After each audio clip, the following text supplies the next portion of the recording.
Pune railway स्थानकावर आज भक्ती, उत्साह आणि राष्ट्रभावनेचे अनोखे चित्र पाहायला मिळाले। पश्चिम बंगालमधील प्रवासी समाज आणि जागृत बांगला फाउंडेशन यांच्या वतीने विशेष तीर्थयात्रा स्वागत कार्यक्रमाचे आयोजन करण्यात आले।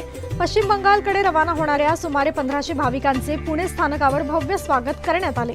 यावेळी शहर कार्याध्यक्ष धीरज घाटे विशेष उपस्थित होते। त्यांनी भाविकांना शुभेच्छा देत सुखरूप आणि मंगलमय प्रवासासाठी प्रार्थना केली। भाविक स्थानकावर पोहोचताच भारत माता की जय आणि जय श्रीरामच्या घोषणांनी संपूर्ण परिसर दुमदुमून गेला। मोठ्या संख्येने नागरिक आणि कार्यकर्ते उपस्थित राहिल्यानं वातावरण उत्साहपूर्ण झाले होते।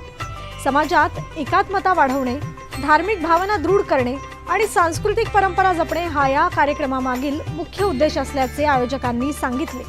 भक्ती, संस्कृती आणि राष्ट्रभावनेचा संगम पाहायला मिळालेला हा सोहळा पुणेकरांसाठी आकर्षणाचा केंद्रबिंदू ठरला।